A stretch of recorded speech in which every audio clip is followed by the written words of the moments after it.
Hello and good morning, everyone. Welcome to your morning briefing for Monday, the 23rd of June, 2025. I'm your host, Mike Shelby, and it was a very eventful weekend. There's a lot we got to catch up on. Robert, good morning. Let's go ahead and jump into the domestic sit rep. We'll go through our normal sit rep items, and we'll jump into talking about Iran. So, Robert, take it away. Good morning, Mike. So the FCC is investigating what's called the U.S. Cyber Trust Mark, and this was a program implemented by the Biden administration. And the idea was that some of these certification labs that are used to certify, electronics for cybersecurity would also be able to certify, quote, Internet of Things devices as safe if they met certain cybersecurity requirements. And now the FCC said they are investigating some of these labs because they have connections to the Chinese government. The Senate is also scheduled to vote on H.R. 1, now known as the One Big Beautiful Bill Act, this week. And this is the reconciliation bill that we've been covering for a few months now. They said they plan to pass this bill by the weekend, so the House can potentially pass it by the 4th of July. I have been keeping an eye on this bill, and some of the things that have been stripped out by the Senate parliamentarians so far include parts of the bill that would have reaffirmed the president's Article 2 powers and given the White House the ability to curtail some of these federal court authorities, including holding administration members in contempt of court. And then finally, PJM Interconnection issued a level 1 energy emergency alert yesterday. And this is their lowest level alert, but they still see a risk of shortages, power shortages or outages, because they're saying that they project demand today to hit 160 gigawatts, which is the highest peak demand since July 2011. Mm-hmm. All right, hey Robert, just briefly on this big beautiful bill. So, if I get this correctly, Senate Republicans have stripped out parts of the big beautiful bill that would affirm the Trump administration's basically authority against district courts to issue these nationwide injunctions. Correct. So yeah, the parts of the bill that would have allowed basically the Trump administration to ignore injunctions or in some cases ignore warrants over contempt of court have been stripped out. There's some other things have been pulled out, but I think so far what has made it through has been the restrictions on state level AI regulations.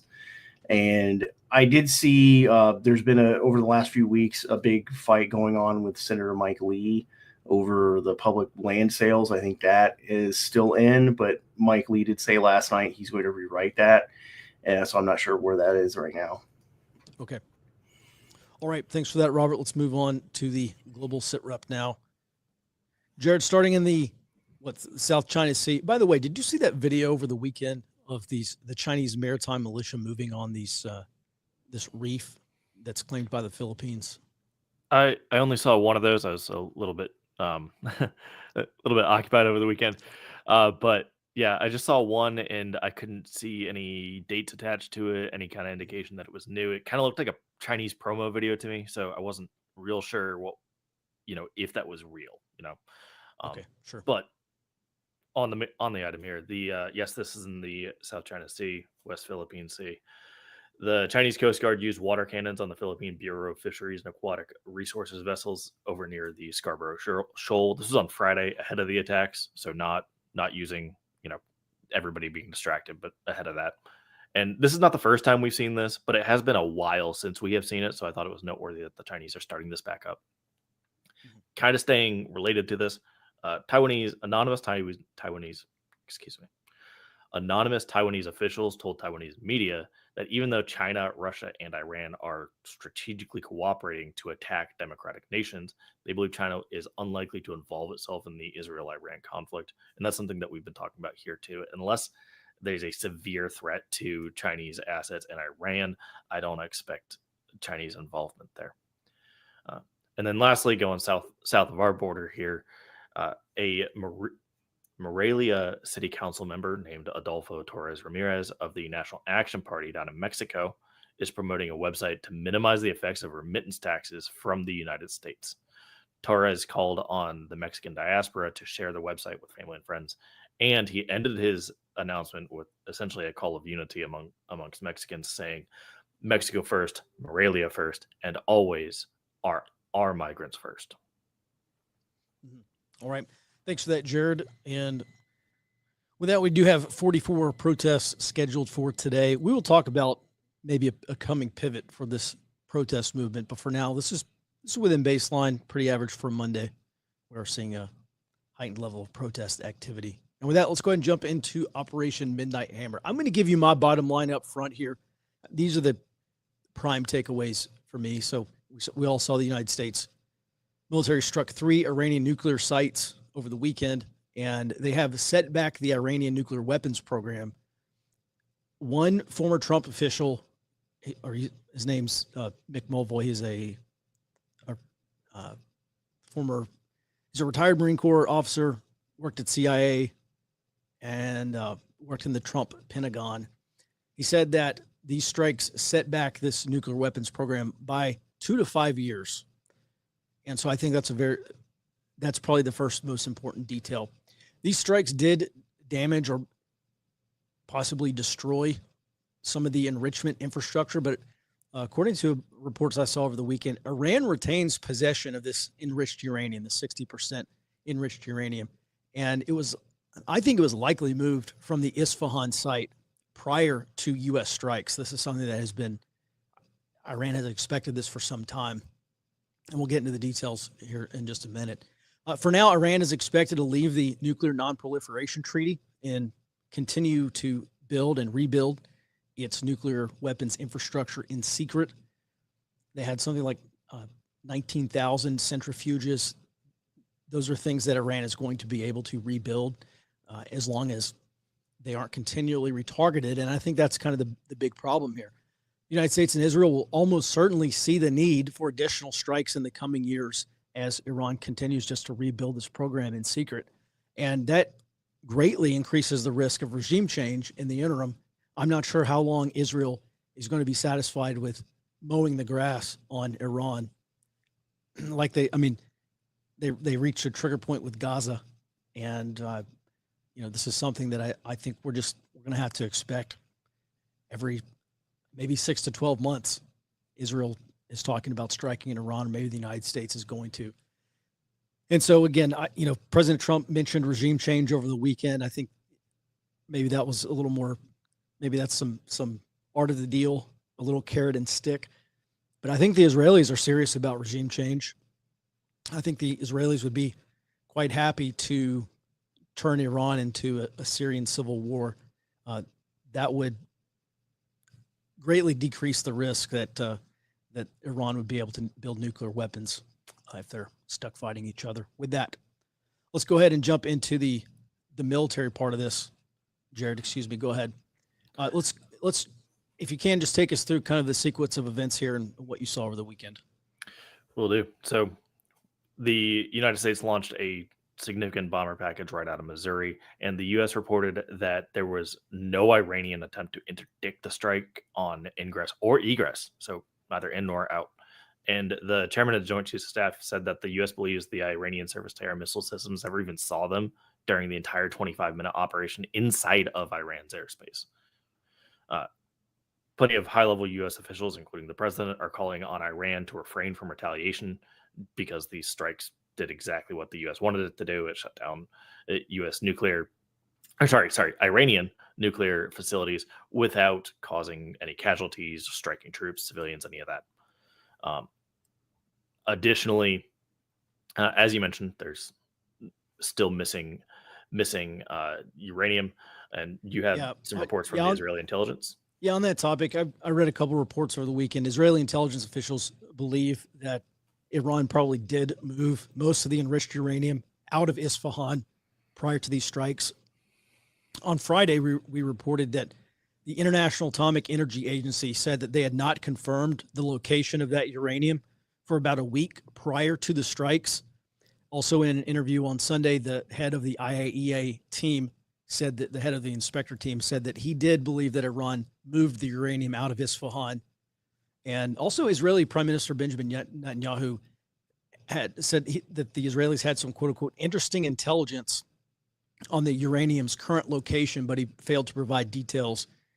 And so I think a preponderance of the evidence here shows that, number one, for sure, Iran retains control over the enriched uranium. And two, was probably moved out of Isfahan. Maybe not all of it, but a substantial portion of it, something like 400 kilograms. It's about 880 pounds, roughly.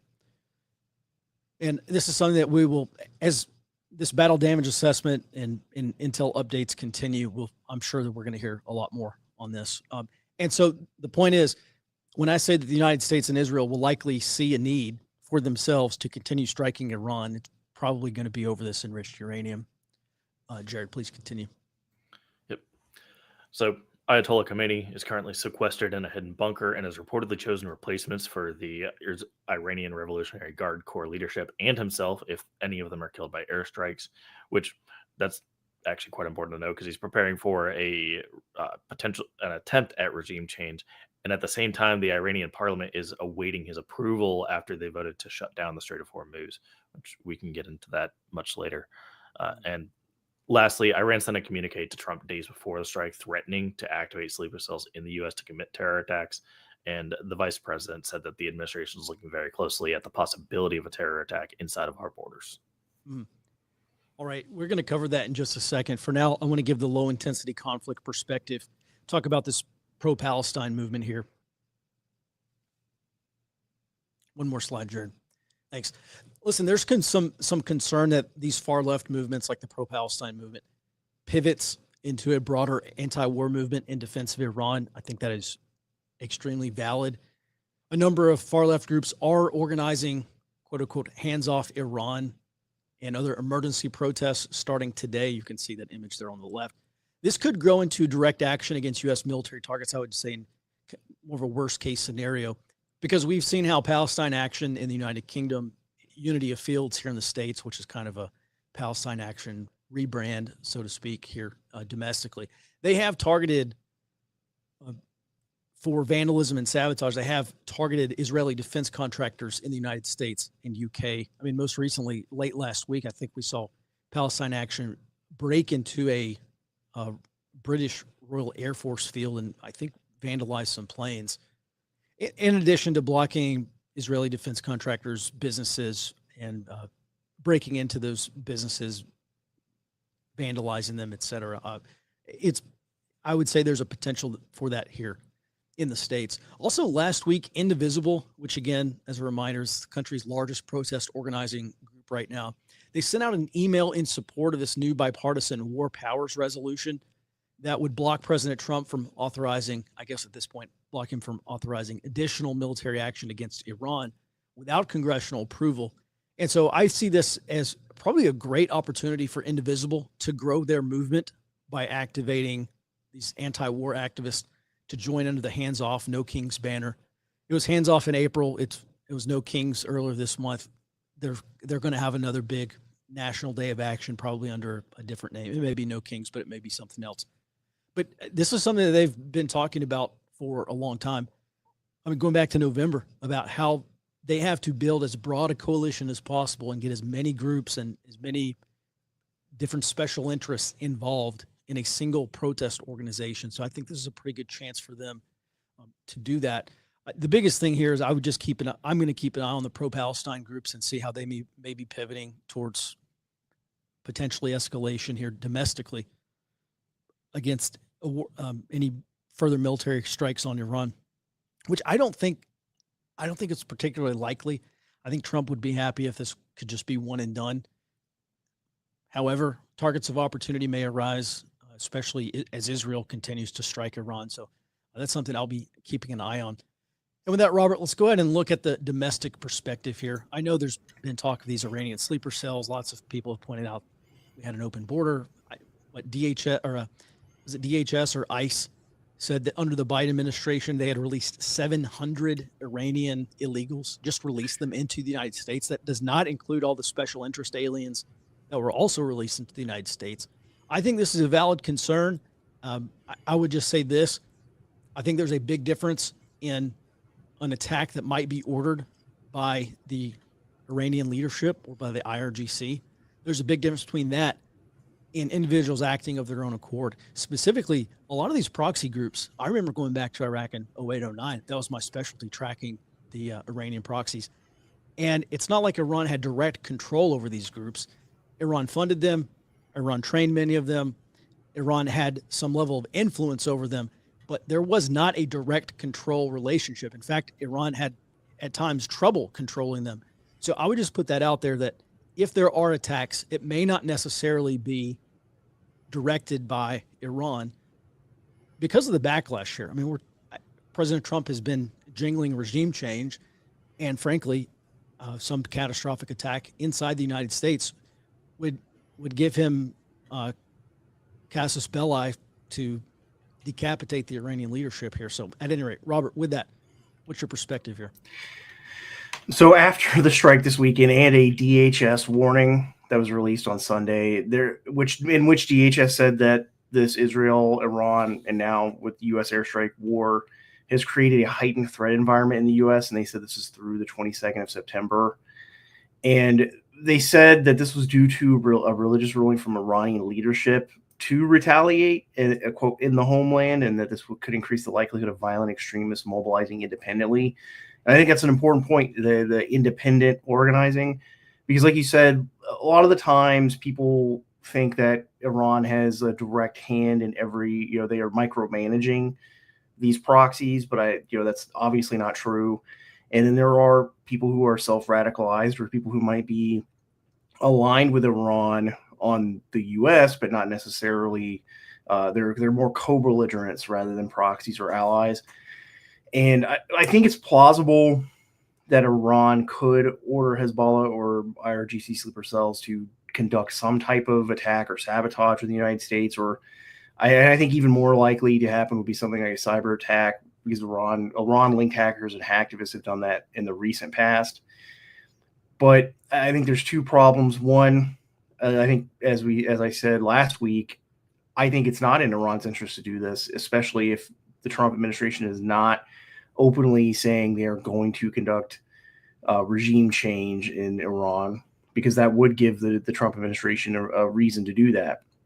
And two, these major city governments that are saying that they're going on high alert, basically increasing police presence around soft targets. One problem with that is that if one of these Hezbollah cells or some individual, self-radicalized individual was to conduct an attack, these could take months or even years of planning and preparation. In the meantime, these local governments are not going to be able to maintain 100% vigilance at all times. And that creates, vulnerabilities for attacks. And then the second thing is that Hezbollah and IRGC, they heavily use non-ideological criminal networks for fundraising, but they have used them for attempted assassinations of like Iranian dissidents in the past. And we could see something like sabotage of critical infrastructure or some type of violent attack that local authorities just think is criminal activity, and we could not be reported as terrorism, and would allow some type of sleeper cell network to continue operating until somebody realizes that this is not just simple crime. Mm-hmm. Yeah, that was my point I shared over on the early warning app with everyone over the weekend, is Iran has a long history of kidnapping Americans and Israelis. Obviously, I think Americans abroad are at much higher risk in general because you're at greater danger abroad than you are here domestically. I would expect that if Iran were to conduct attacks, number one, there would have to be some plausible deniability. So using sabotage, especially against critical infrastructure, that has been, Robert, as you point out, going back to cyber attacks, that has been their main target, is shutting down. There's a distributed denial of service essentially against banks that shut some bank websites down for a day or so. There was that 2014 or so, there was that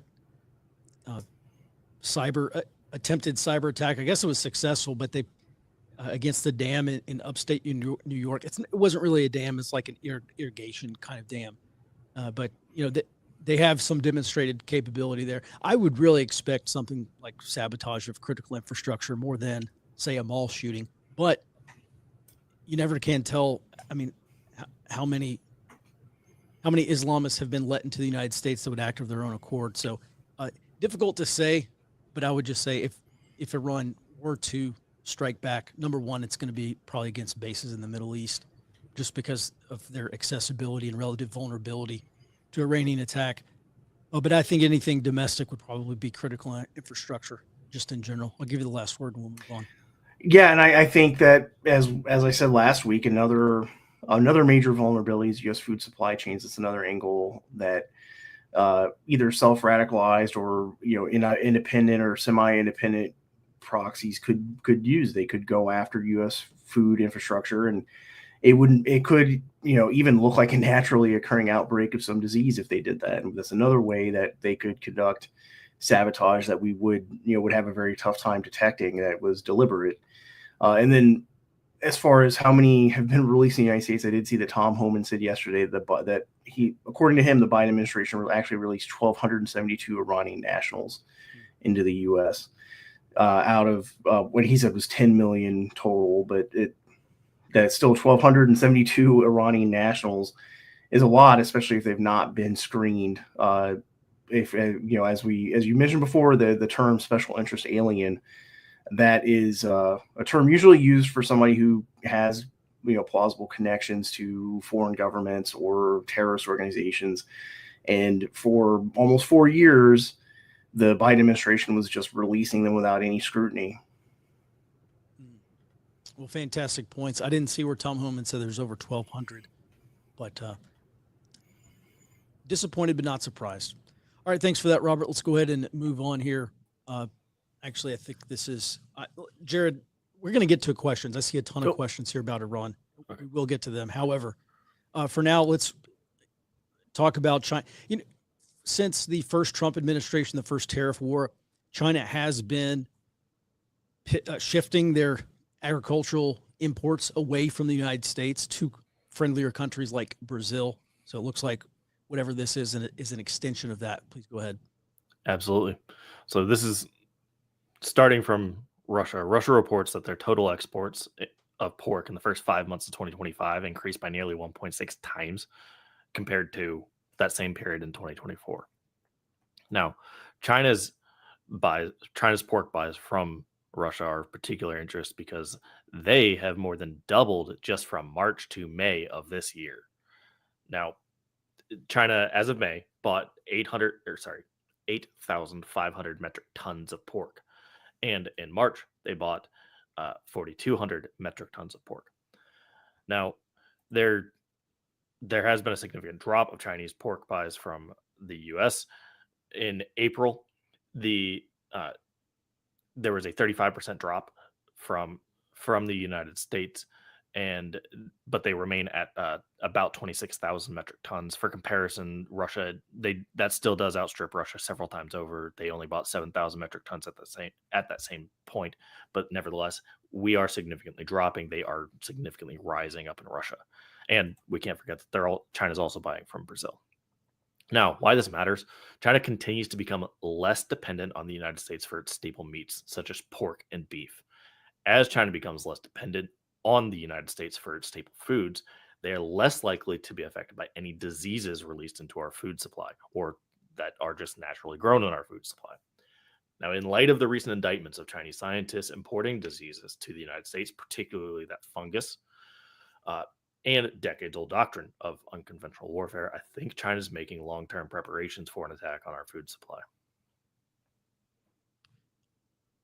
Well, I'm sure China has a great many contingencies they're prepared for, but Jared, I would agree. You go back and you read Unrestricted Warfare, that paper, which is effectively this Chinese manual on how to defeat the United States.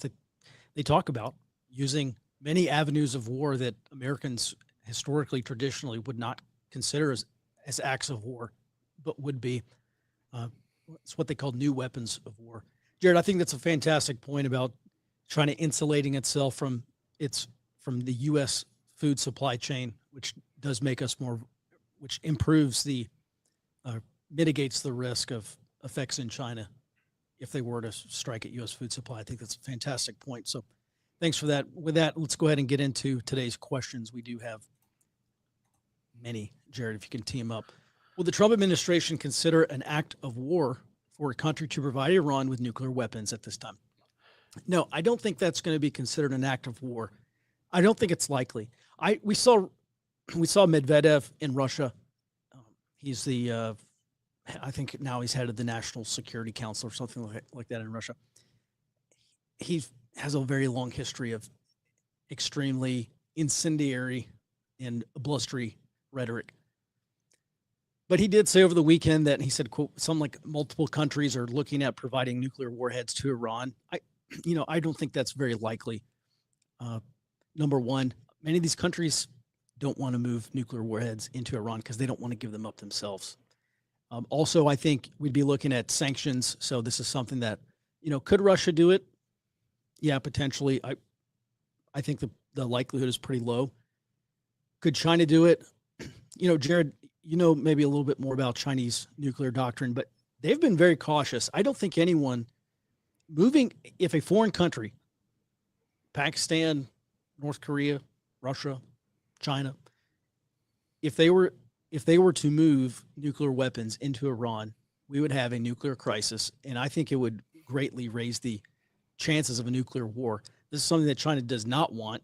They've been extremely cautious about nuclear proliferation. Remember, they have a nuclear armed neighbor in North Korea, which I think probably scares China to some degree.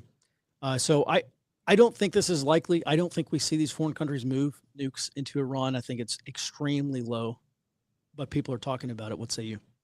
I also think it's extremely low, to the extent that it would even happen. Just for entertaining the possibility, it would be moving still owned nukes into Iran, which is anybody who's studied Cold War history, that should ring a bell as the Cuban Missile Crisis all over again. And if China, I really don't think China would do it, but if China or Russia or Pakistan were to do that, I think we would almost instantly see the U.S. retaliate by just, okay, we'll move nukes. We will publicly move nukes into whatever your main strategic rival is. So for China, that'd be like probably not Taiwan. That would cross a red line. Japan or But South Korea. Japan, absolutely. Okay, fine. We'll put nukes in Japan. And we might even just nuclearize Japan. They've been talking about it for a couple of years now. Right. We would see a rehash of the Cuban Missile Crisis, just kind of in reverse. Mm-hmm. Yeah. So I think it's an interesting concept. I think, Jared, I agree. It's pretty low likelihood, but something we'll keep an eye on as well. And plus, listen, there's a lot of technical considerations here as well. We're talking about just moving nuclear warheads. I'm pretty sure Iran, they've basically depleted their ability to weaponize, like on a missile, for instance. I don't think they have any I think Israel has destroyed most of their ability to launch a nuclear weapon, correct? As far as I know, yeah. And this is really kind of down in the weeds and technical, but I think it's kind of an important point. The IAEA has talked about the enrichment capabilities, and I think that's what this was actually targeting, is their ability to further enrich the uranium, because the IAEA has said that this 60% enrichment is actually not weapons grade. It has to be like 85, 90, 95. Yep. So I think that's really the delay, is you cannot further enrich this stuff, and maybe some of it is cut off. So they are significantly degraded, at least. I think we've also seen Israel. I mean, Israel was just bombing like a dozen sites or 10 or 12 sites yesterday inside Iran, and I think they're killing these delivery vehicles, ballistic missiles that may be nuclear capable. All right. Thanks. Next question here. If I remember right, Iran was supplying Russia with drones for the Ukraine war. How this weekend's events impact that? Yeah, well, I think this is a big strategic consideration for the Trump administration and also for Europe. If you want to degrade Russia's ability to fight the war in Ukraine, then yeah, you look at Iran, and they have been supplying drones to Russia. So I think that's an important consideration. I don't know, Jared, Robert, I'm not sure what, I'm not an expert on Iranian drones being shipped to Russia. I don't know what kind of operational impact this will have. I'm sure it will have some. I think go ahead. I think it'll largely be minimal. The Iranian drone infrastructure has been, it's decades old. We were dealing with the Shaheeds back in 2015. We had to know about them and prepare for them. With this being so targeted and so limited and so publicized ahead of time, like, hey, we are going to do this, I don't think that Iran's drone infrastructure would have been affected, maybe even at all. just they can continue doing that. Yeah, I think the impact on Ukraine, on Russia's capabilities at least, is probably minimal, because early on when Iran started providing the Shahed, and some of these other drones, Russia, as far as I understand, basically built factories to produce them themselves. So they're still going to be making those same drones in Russia like they have been.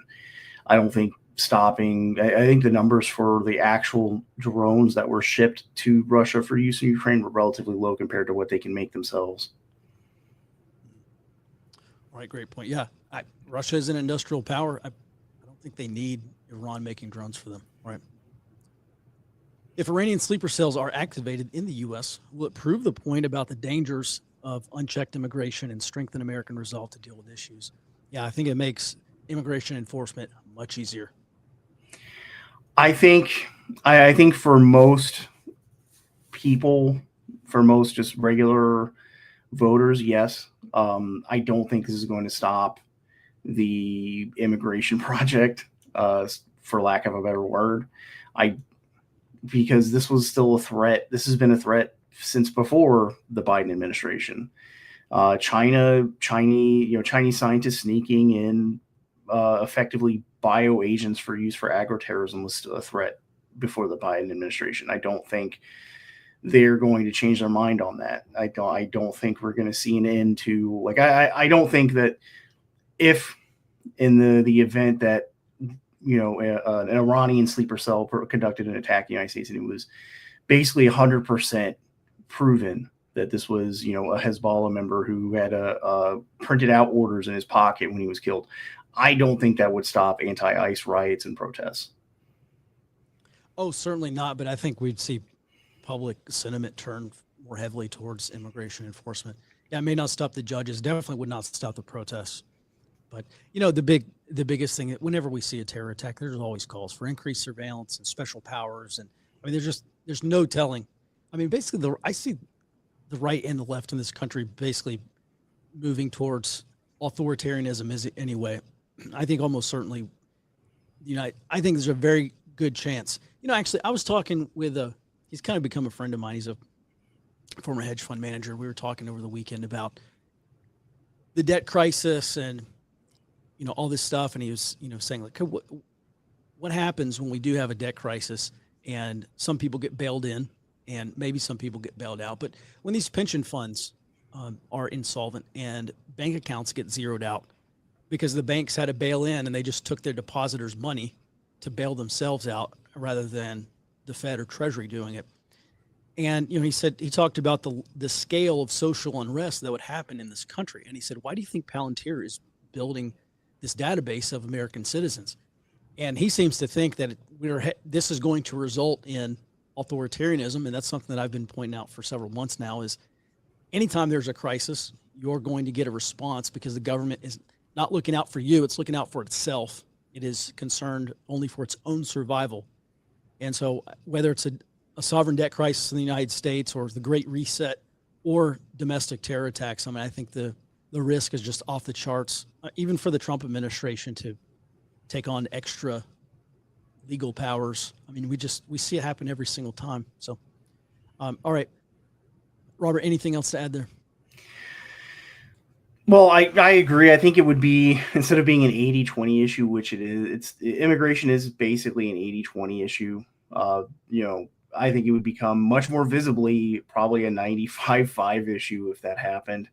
And yeah, it would. Not only would it do that, but also, like you said, it would open the door to extra state powers, especially emergency state powers. And we would see probably a ramp up from the post 9/11 years. You'd have, I think, stronger banking laws, right. And probably stronger restrictions on travel and much more scrutiny. Certainly. All right. Next question, Jared. I was reading this weekend regarding China, Panama, Taiwan. I read that any agreement where Taiwan is a signatory, China will not recognize. This would be a lot of agreements. What's your take? Yeah, I think it's funny every time the Taiwanese foreign ministry comes out and says something, the Chinese spokesman, who is it? who's that lady? I forget what her name is, but she always comes out and says Taiwan does not have a foreign ministry. Taiwan is a state of China, basically. Yeah. This is. I mean, China obviously. Go ahead, Jared. That's mounting. They've got 3 of them that they Mounting, cycle through every week. Yeah. Lin Jian is another one. He's kind of a weird looking little guy. But yeah, they every single time they have to countermand it, they say no, they're part of us. This is not okay. Respect the one China principle, all that stuff. They have to do that. They like if you don't, you tacitly acknowledge that Taiwan is a de facto independent state. Mhm.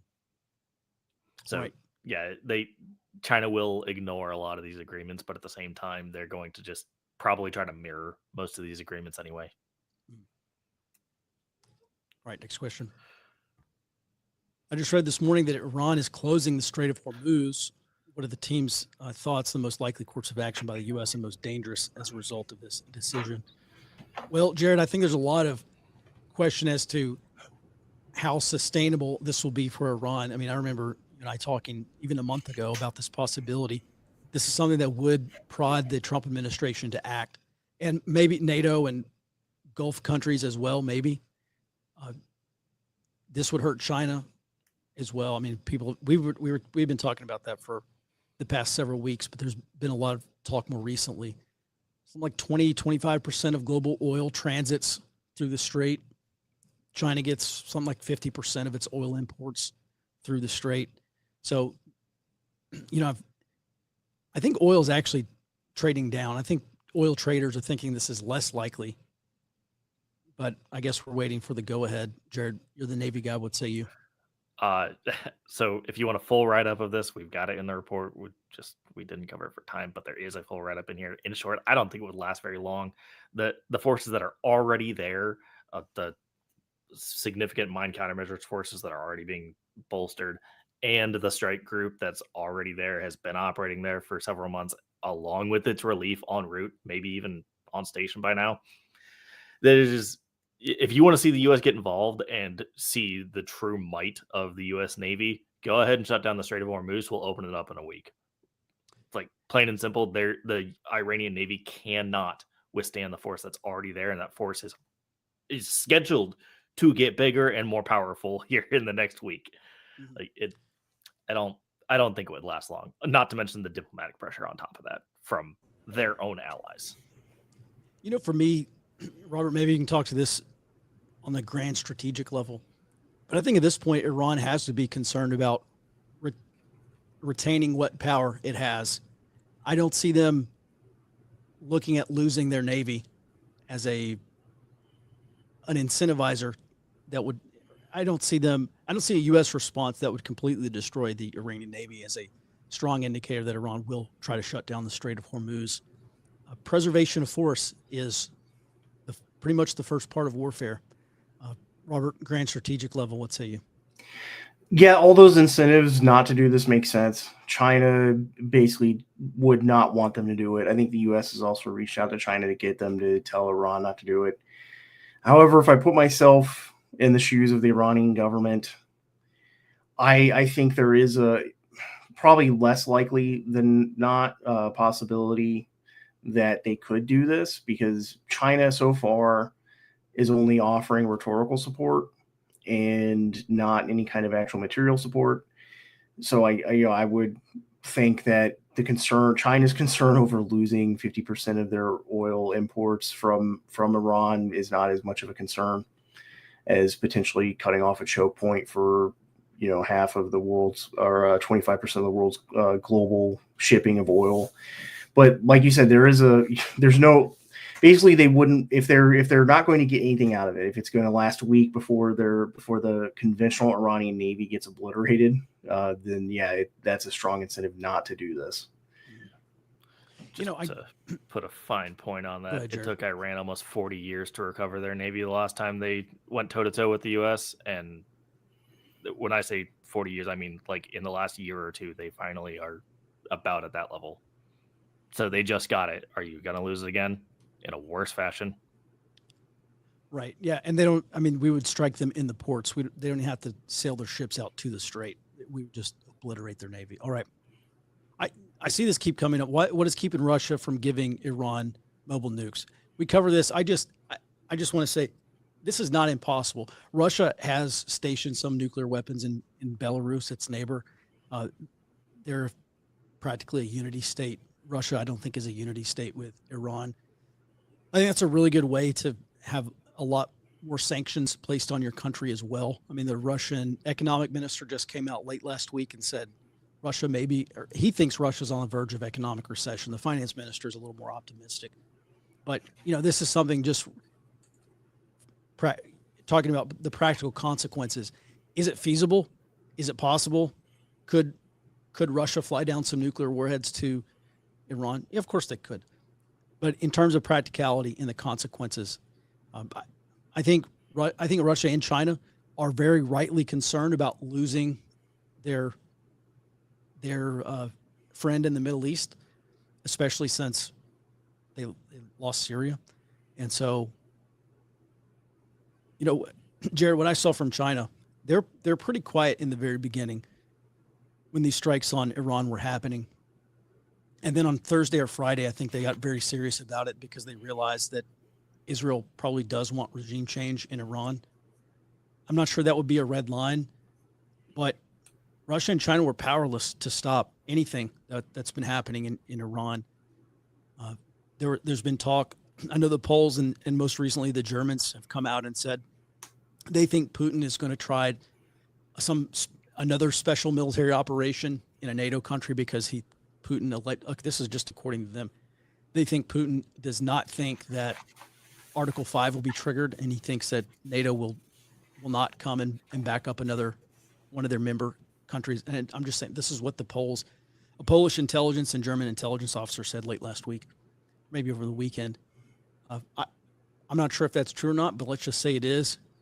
I'm not sure that Russia has the capability or resources to be involved in potentially 3 fronts. So even if it's not war fighting in Iran, even if it's just support to the Iranian regime, I think Russia has a lot of problems. China obviously has a lot of problems. I think the biggest risk for China doing this is they will also incur sanctions if they put nuclear weapons in Iran. This would be very premature for China. I don't think China wants to do this. So I hate to keep. I know it's very important, and the chance is obviously not zero. I just don't think it's very likely for practical purposes.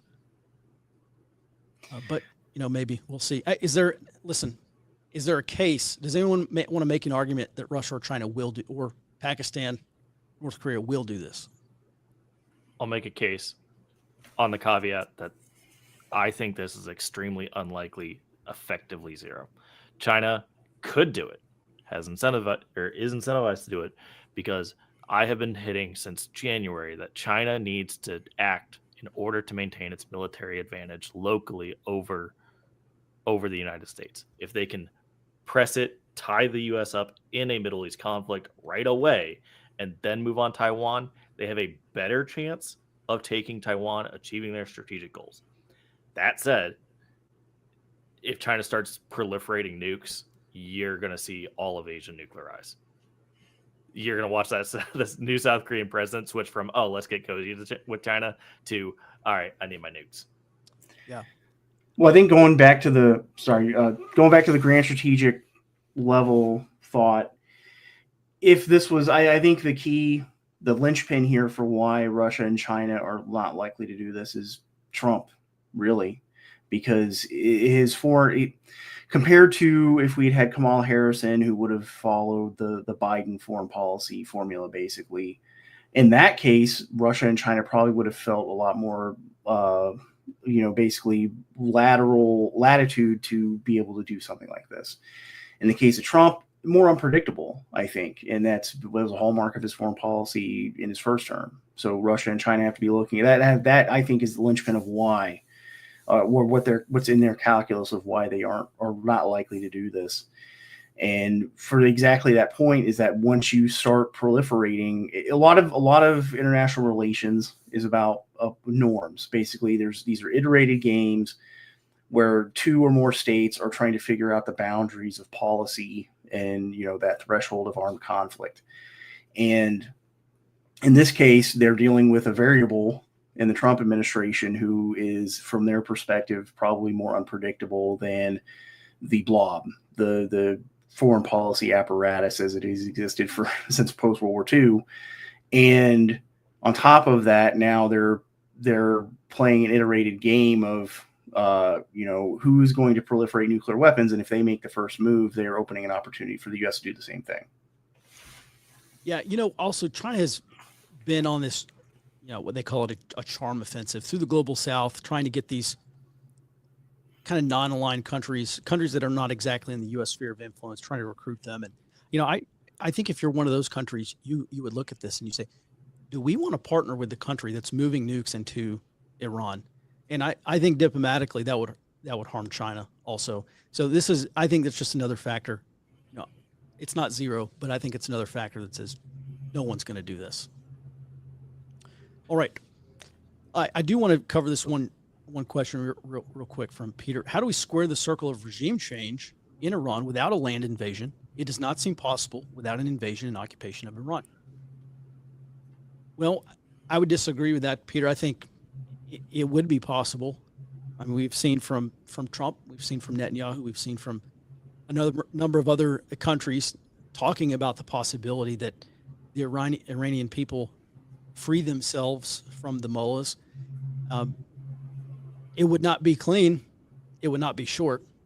But I think there is probably a case to be made that this could be done without military toppling, without U.S. involvement toppling the Iranian leadership. In 2009, they had the attempted Green Revolution. There's obviously a resistance movement within Iran. There's obviously high dissatisfaction with those in charge right now. We're not talking about nation building here or state building. I think there's also a quasi-legitimate shadow government being built right now. You have the Pahlavi in London, the son of the Shah, and so who apparently says he's still king of Iran, even though he doesn't live there.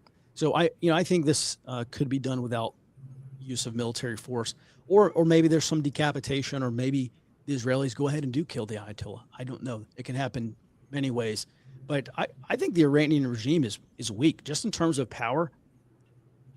I mean, other than shooting some rockets or missiles into Tel Aviv, Iran has been shown they actually don't have that much military capability, and they've never had a military that's built for force projection, at least not since I enlisted in 2004. I mean, I remember even talking about that as a young intelligence analyst, just looking at the order of battle of Iran and say, this is not a land fighting force that's going to go get involved in other countries. They just don't have the force projection to do that. So point being, I think the Iranian regime had the people in charge in Iran. I think they have been weakened. I think they have been shown to be a paper tiger. And I would expect that a lot of that dissatisfaction is going to again manifest itself as the international community probably provides some support to them on various levels. Robert, what say you?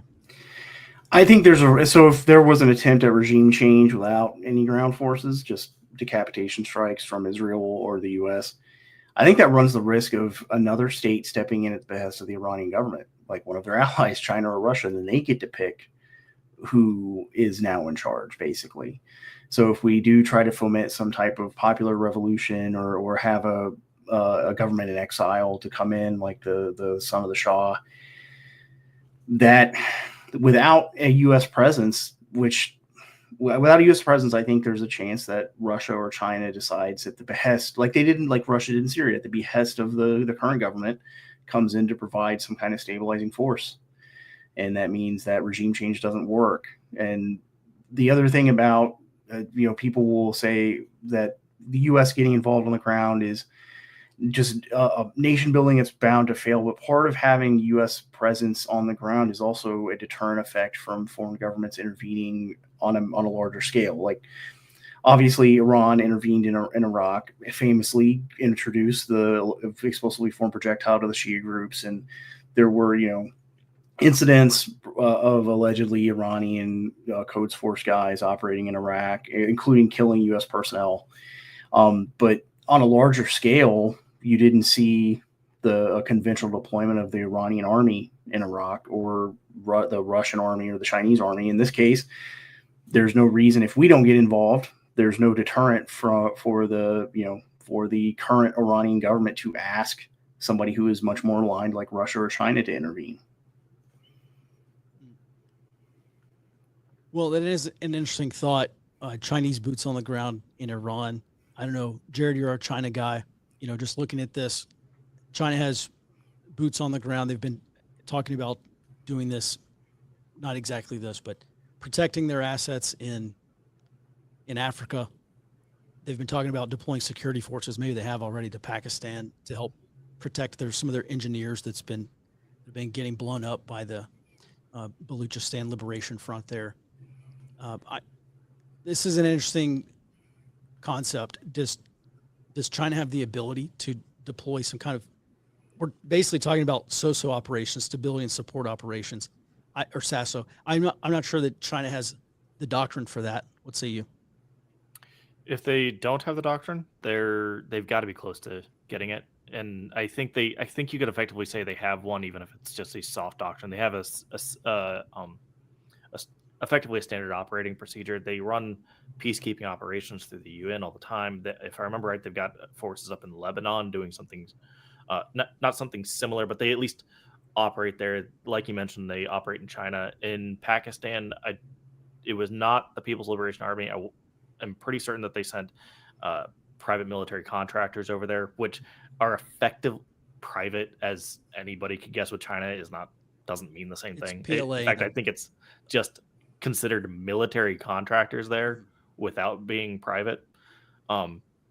Point is, they can do these small land forces sent pretty much anywhere. I don't think they could define small, like battalion or below, or brigade, division. I mean, that's not small anymore. I would say less than 1,000. I don't think they operate more than a couple hundred guys at a time. Well, they would need a lot more than that to go in and conduct stability operations in Iran. It's kind of why I think China probably doesn't have the capability to do that. They would probably, if I were China, given that they do have to maintain presence over in the South China Sea, I would say that they are likely to do it in extremely localized spots where, where's our most important asset in there? Where the region won't be stable, but this is going to be stable. Yeah. I hate to get in the weeds on this because this is the first time we've ever talked about it. And honestly, the first time we've ever considered it. I would, let's have a team huddle on this and maybe flesh it out before we go any deeper. I would be extremely surprised if China did this. I don't think they want to do this. Yeah. Especially if it means basically turning Iran into a Ukraine or something like that, turning Iran into a proxy war between West versus East. I wouldn't say that's what China wants to see in the interim. All right. Any other good questions here? We're almost at an hour. Jared, if we can. Here, how likely do we feel that the Iranian leadership collapses one way or the other?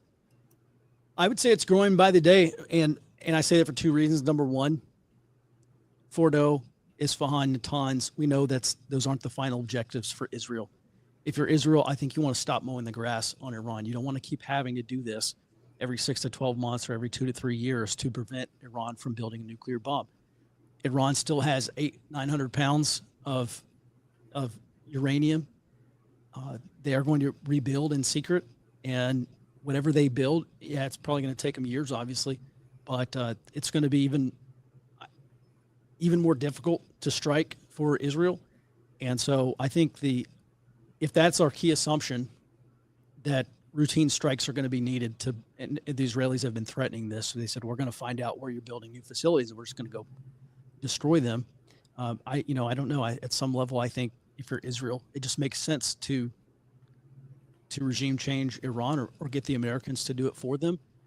And if you're the Trump administration, I don't think you want to get bogged down in this, but who's to say that we have to nation build? I mean, who's to say that the Iranian regime just couldn't be toppled and then we we provide diplomatic support or whatever to the Iranian opposition. And I don't know, it's tough to say, but I'm going to take the over 50% on this. Jared, Robert.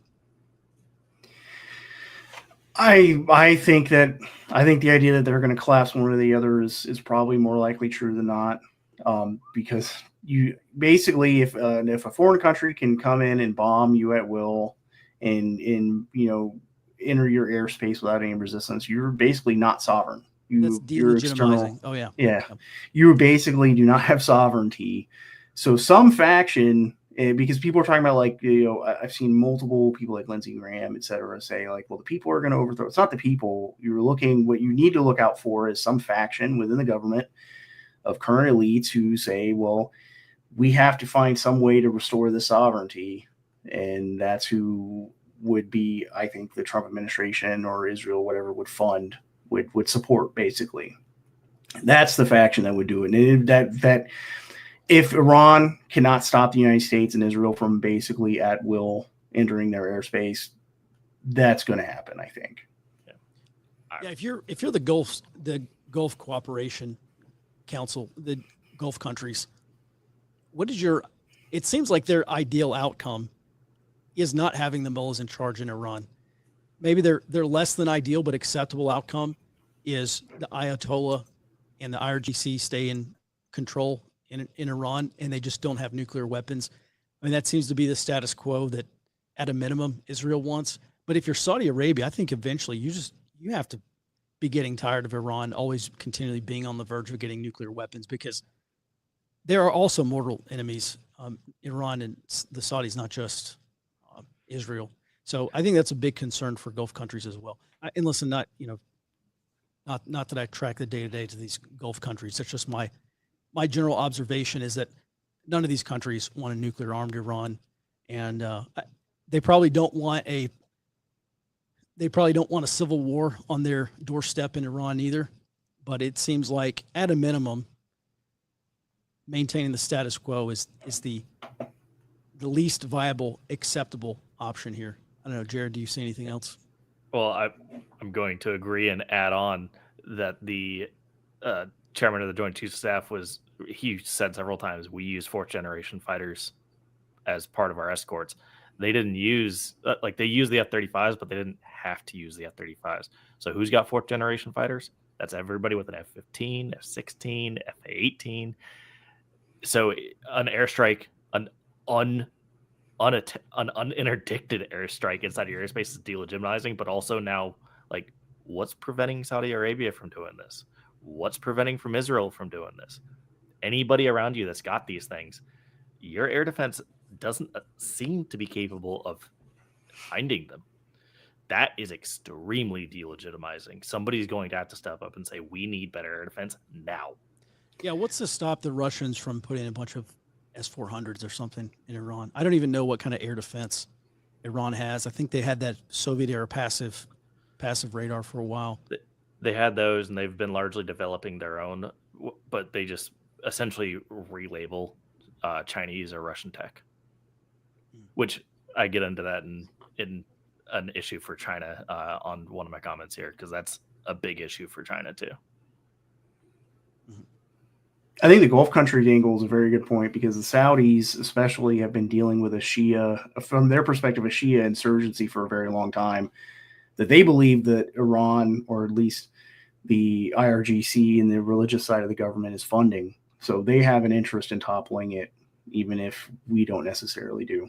Yeah, and the Saudis for years had also been at war with Yemen, which was an Iranian client state. So, yeah, I think if you're Saudi Arabia, you have to be pretty worn out of Iran being the primary destabilizing factor in the region. So, all right, gents, that's going to do it. Everyone, thanks so much for watching. We appreciate your support. And that's going to do it for today's morning briefing. But we will be back tomorrow, back on the show, back in your inbox tomorrow morning, and then back on the show starting at 08 Central Time. We appreciate your support. Everyone have a great rest of your day. And until tomorrow, be well and stay out front.